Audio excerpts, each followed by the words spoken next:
पारसी लोग जो हैं उन्हें भारत से परेशानी होने लगी। असली अल्पसंख्यक तो पारसी हैं जिनकी संख्या बहुत ही कम है। लेकिन क्या कभी आपने किसी पारसी को भारत विरोधी बात करते हुए देखा है? क्या किसी पारसी को यह कहते हुए देखा है कि उन्हें भारत पसंद नहीं, यहाँ का कानून पसंद नहीं, संविधान पसंद नहीं, या वो भारत को चुनौती देता हुआ कभी आपको नजर आया है? 29 जुलाई को उत्तर प्रदेश के जौनपुर में भी मुहर्रम के जुलूस के दौरान पाकिस्तान जिंदाबाद के नारे लगाए गए थे, ऐसे ही जैसे मेवात में लगाए गए, जबकि इस जुलूस का भी पाकिस्तान से कोई लेना देना नहीं था। लेकिन हरियाणा और उत्तर प्रदेश का आज अंतर हम आपके सामने लेकर आए हैं। जैसे ब्लैक एंड व्हाइट होता है, ऐसे ही आज हरियाणा और उत्तर प्रदेश के बीच अंतर आपके सामने रखना चाहते हैं। और अंतर यह है कि उत्तर प्रदेश की पुलिस ने इस घटना के 48 घंटे के अंदर 33 लोगों को भारत विरोधी नारा लगाने के लिए गिरफ्तार कर लिया। लेकिन हरियाणा में पाकिस्तान जिंदाबाद के नारे लगाने वाले बहुत सारे लोग आज भी ऐसे ही खुलेआम घूम रहे हैं।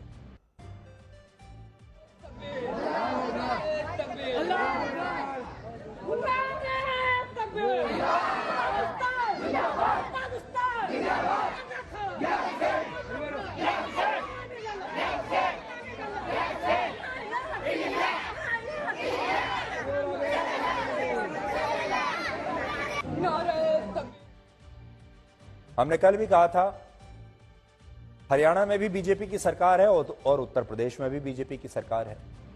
मनोहर लाल खट्टर को योगी आदित्यनाथ से कुछ क्लासेस लेनी चाहिए और देखना चाहिए कि कैसे अपने देश, अपने राज्य में वो शांति की स्थापना कर सकते हैं, लॉ एंड ऑर्डर ठीक कर सकते हैं। अब एमएल खट्टर और आज हरियाणा की सरकार ने यह तो कहा है कि जितना भी नुकसान किया गया है इस दंगों के दौरान, उस नुकसान की भरपाई दंगाइयों से ही की जाएगी, जैसा कि उत्तर प्रदेश में होता है। अब हरियाणा में भी ऐसा ही होने वाला है। अब बड़ा सवाल यह है कि भारत में मुहर्रम के जुलूस से लेकर सांप्रदायिक हिंसाओं के दौरान ऐसा क्यों हो रहा है कि भारत के ही कुछ मुसलमान इनमें पाकिस्तान जिंदाबाद के नारे लगाने लगते हैं। तो इसका सबसे बड़ा कारण है धर्म, और वो इसलिए क्योंकि पाकिस्तान एक मुस्लिम देश है और भारत में पाकिस्तान जिंदाबाद के नारे लगाने वाले ये लोग भी एक विशेष धर्म से हैं। और इससे यह पता चलता है कि इन लोगों के लिए देश से ऊपर धर्म है। धर्म बड़ा है, देश छोटा है। भारत के कानून ऐसे नारों को अपने देश से गद्दारी मानते हैं। इसलिए जो लोग ये कह रहे हैं कि मेवात में सांप्रदायिक दंगे हिंदू संगठनों की शोभा यात्रा की वजह से ही भड़के हैं, उसके पीछे छिपा हुआ सच ये भी है कि ये दंगे उन लोगों की वजह से भी भड़के जो असल में भारत से नफरत करते हैं। और इस नफरत को आप हमारी इस ग्राउंड रिपोर्ट से समझ सकते हैं, जो हमने नूह के उसी नलहड़ शिव मंदिर से तैयार की है, जहां इस मंदिर को घेर कर पाकिस्तान जिंदाबाद के नारे लगाए गए थे। ये वो ही शिव मंदिर है जहां पर यह यात्रा जानी थी और वहां पर भगवान शिव का जलाभिषेक होना था। इस वक्त मैं नल्हड़ शिव मंदिर के बाहर मौजूद हूं। 31 जुलाई को इसी शिव मंदिर से शोभा यात्रा की शुरुआत हुई थी और उसके बाद यहीं से हिंसा की शुरुआत हुई थी। सबसे पहले मैं आपको दिखाऊं, ये शिव मंदिर है जहां से जलाभिषेक की शुरुआत हुई थी और यहां पर जब हिंसा हुई थी उसके बाद से यहां पर आईटीबीपी की कई टुकड़ियों को इस मंदिर की सुरक्षा के लिए तैनात कर दिया गया है। एफआईआर में काफी चौंकाने वाला खुलासा पुलिसकर्मियों ने किया है। पुलिसकर्मियों ने बताया है कि जब यहां से शोभा यात्रा शुरू हो रही थी तो ये जो पहाड़ी आप देख पा रहे हैं, इन पहाड़ियों से, आसपास की पहाड़ियों से और आसपास जो खेत है उन खेतों से 700 से 800 लोग, जो भीड़ थी, उपद्रवी भीड़ थी, उनके हाथ में लाठी डंडे, अवैध हथियार थे। वो धार्मिक नारे लगाते हुए शिव मंदिर के पास जो यात्रा चल रही थी उसे रोकने की कोशिश करने के लिए आगे बढ़ते हुए नजर आते हैं।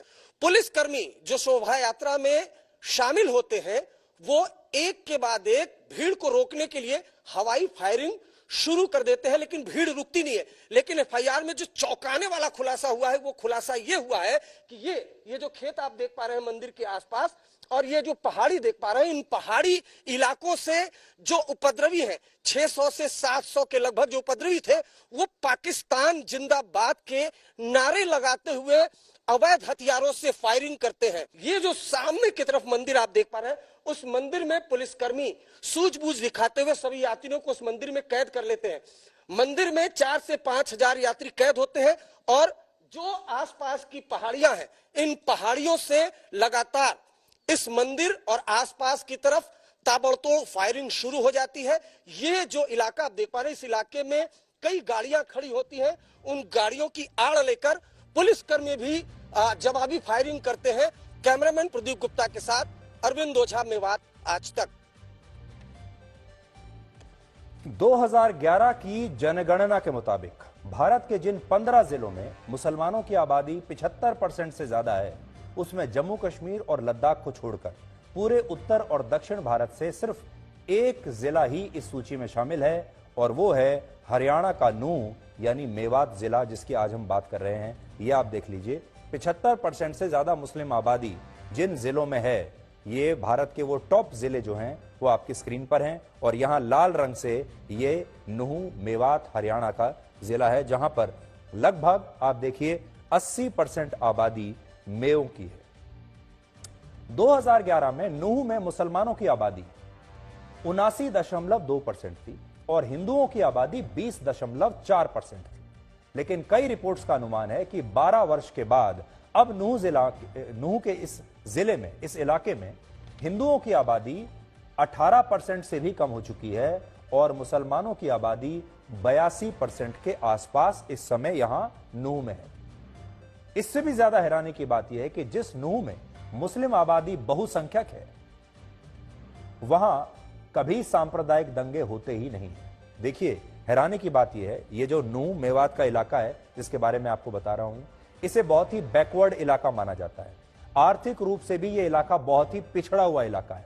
यहां पर 80% मेव हैं यानी मुसलमान हैं, 20% के आसपास या 18% के, 82 और 18 का रेशो है, 18% हिंदू हैं, यानी यहां पर जो हिंदू समुदाय है वो अल्पसंख्यक है।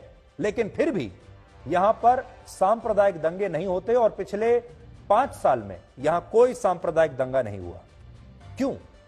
यह एक ऐसी बात है जिसके बारे में अभी बहुत सारे लोगों ने शायद गौर नहीं किया होगा। वर्ष 2017 से 2021 के बीच इन 5 वर्षों के दौरान मेवात में एक भी सांप्रदायिक दंगा नहीं हुआ, जबकि इन्हीं 5 वर्षों में हरियाणा के बाकी जिलों में 211 सांप्रदायिक दंगे हुए, लेकिन इनमें से एक भी सांप्रदायिक दंगे की आग मेवात तक नहीं पहुंची है। देख लीजिए आप, हरियाणा राज्य में और नूंह जिले में सब जगह 000 है और हरियाणा राज्य में हर साल कितने सांप्रदायिक दंगे हुए हैं ये आपके सामने है। 211 सांप्रदायिक दंगे हो चुके हैं, लेकिन नूंह में कभी नहीं हुआ। तो आज बड़ा सवाल यह है कि जब हरियाणा के बाकी जिलों में 211 सांप्रदायिक दंगे हुए, तो मेवात अपनी धार्मिक आबादी की वजह से संवेदनशील होते हुए भी इतना शांत कैसे रहा?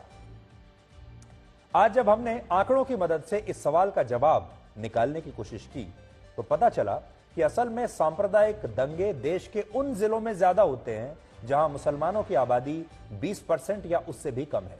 यानी जहां पर मुस्लिम आबादी अल्पसंख्यक है, माइनॉरिटी में है, वहां ज्यादा दंगे होते हैं। लेकिन जहां मुसलमानों की आबादी 50% से ज्यादा है, वहां सांप्रदायिक दंगे ना के बराबर होते हैं। ये एक दिलचस्प इक्वेशन है, क्योंकि वहां रहने वाले दूसरे धर्म के लोग अपनी कम आबादी की वजह से, अपने अल्पसंख्यक होने की वजह से इस मुस्लिम आबादी के साथ कोई संघर्ष करते ही नहीं और वहां पर अल्पसंख्यकों की तरह चुपचाप डर के साए में अपना जीवन बिताते हैं, इसलिए वहां दंगे नहीं होते। उदाहरण के लिए, देश के जिन 15 जिलों में मुसलमानों की आबादी 75% से ज्यादा है, उन जिलों में वर्ष 2021 में एक भी सांप्रदायिक दंगा नहीं हुआ और इन 15 जिलों में हरियाणा का नूंह जिला भी शामिल था। यहां ये जितने जिले आप देख रहे हैं, यहां सांप्रदायिक दंगे होते ही नहीं है और ये वो सब इलाके हैं जहां 75% से ज्यादा मुस्लिम आबादी है। लेकिन दूसरी तरफ वर्ष 2021 में ही नूंह के पड़ोसी जिले पलवल में 40 सांप्रदायिक दंगे हुए, जबकि पलवल में मुसलमानों की आबादी 20% है और नूंह में 80% है। और यहां बात सिर्फ इन 2 जिलों की नहीं है। देखिए, नूंह में दंगे, मुस्लिम आबादी है 80% और पलवल में दंगे, मुस्लिम आबादी है 20%। पलवल में 40 दंगे हुए हैं, नूंह में दंगे 0 हुए हैं और दोनों आसपास के लगे हुए जिले हैं ये। ये एक जिला ये है, एक जिला ये है, इनका बॉर्डर जो है आसपास लगता है।